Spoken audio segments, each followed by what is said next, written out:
Halo teman-teman, selamat siang untuk kita semua.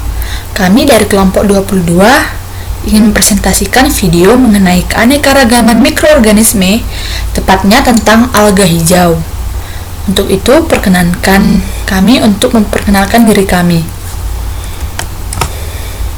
Perkenalkan, nama saya Ani Grace Elizabeth Silalahi. Saya sebagai moderator dan pemateri 2, teman saya Anthony Girsang sebagai pemateri 3, dan Buntora MP Siregar sebagai pemateri 1. Tugas ini dikerjakan untuk memenuhi salah satu tugas mikrobiologi yang diberikan dosen kita, yaitu Ibu Amelia Julianti Siregar. Selanjutnya, pemateri 1 dipersilakan untuk menjelaskan tentang alga hijau. Alga hijau atau Chrolophyta. Alga hijau adalah alga berdasarkan zat warna atau pigmentasinya. Pigmen klorofil terdapat dalam jumlah terbanyak, sehingga alga ini berwarna hijau. Pigmen lain yang dimiliki ialah karotena dan xanthofil. Perbedaan dengan divisi lainnya ialah alga hijau memiliki warna hijau yang sangat jelas, seperti pada tumbuhan tingkat tinggi, karena mengandung pigmen klorofil A dan B, karotin dan xanthofil. Adapun ciri-ciri morfologi dari alga hijau ialah hidup di air tawar, air laut, di daerah salju, dan ada pula yang epifit. Bentuk bermacam-macam, mulai dari uniseluler sampai multiseluler. Hidup secara berkoloni maupun soliter. Dapat bergerak dan ada juga yang tidak bisa bergerak. Pigmen klorofil terdapat dalam jumlah terbanyak, sehingga alga ini berwarna hijau.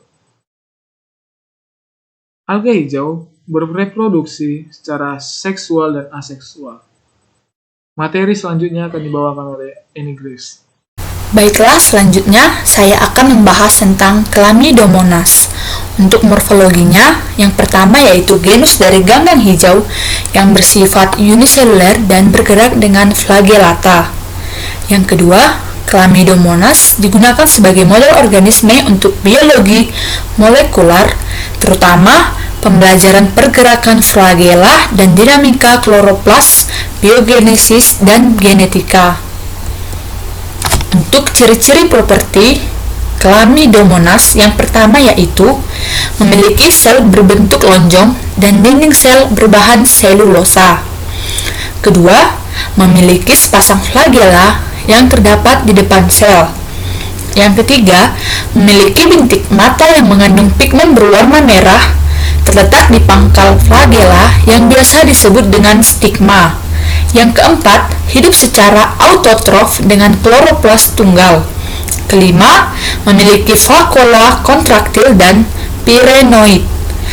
Yang keenam, kelebihan fotosintesis pada Chlamydomonas akan disimpan sebagai pati di sekitar pirenoid. Yang ketujuh, memiliki vakuola kontraktil, berfungsi mengeluarkan kelebihan air untuk menjaga kestabilan osmotis sel. Yang terakhir yaitu bereproduksi secara aseksual dengan fragmentasi dan seksual dengan isogami.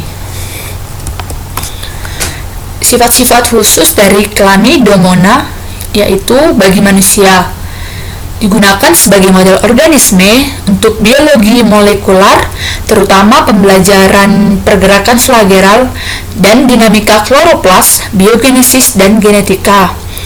Bagi lingkungan, Chlamydomonas bermanfaat sebagai produsen fitoplankton yang berfungsi sebagai bahan makanan dan pada proses fotosintesisnya berfungsi untuk oksigen bagi kehidupan di dalam air.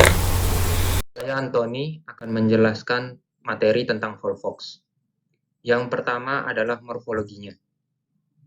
Morfologi Volvox itu adalah koloni yang memiliki bentuk sel synobium.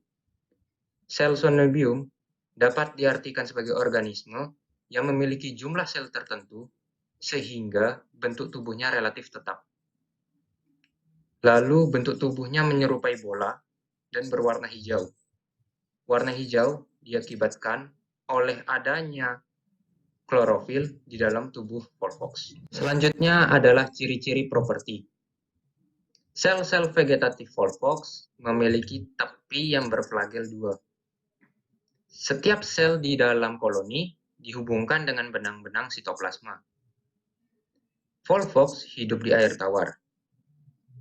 Koloni Volvox dibagi menjadi 2, di mana koloni dewasa berada di sisi luar dan koloni putri berada di sisi dalam.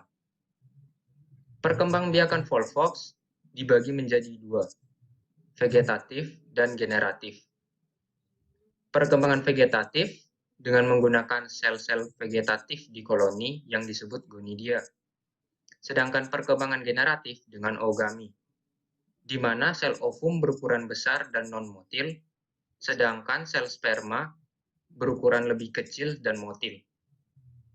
Selanjutnya adalah sifat-sifat khusus yang berhubungan dengan manusia atau lingkungan. Volvox memiliki hubungan dengan manusia sebagai penghasil bahan industri dan bahan makanan seperti tanah diatom, algin, keragen, agar-agar, vitamin, dan protein. Beberapa jenis Volvox dapat digunakan sebagai indikator keasaman suatu perairan air tawar. Dalam ekosistem, Volvox berperan sebagai produsen, sehingga dapat membantu pengelolaan sisa makanan, sebagai makanan untuk organisme perairan, penghasil gas oksigen, serta bersimbiosis dan membentuk imunitas tambahan bagi ikan. Saya akan melanjutkan materi tentang endolytic phototropes. Dimulai dari morfologi. Bentuknya bervariasi. Salah satu sel eukariotik ditemui di cangkang hewan, bebatuan, dan terumbu karang. Habitatnya biasa di lingkungan yang ekstrim. Badan tidak kuat oleh sinar kosmik atau radiasi. Sifat-sifat khusus pada manusia digunakan sebagai topik studi bagi astrobiologi. Pada lingkungan, sebagai penguraian komponen abiotik atau batu dan tanah. Fototrop penghasil sebagian kecil oksigen. Demikianlah video presentasi kami mengenai alga hijau. Jika ada kata-kata yang salah dan beberapa materi yang kurang lengkap, kami minta maaf. Sekianlah presentasi kami ucapkan terima kasih. Tetap jaga kesehatan. Dadah.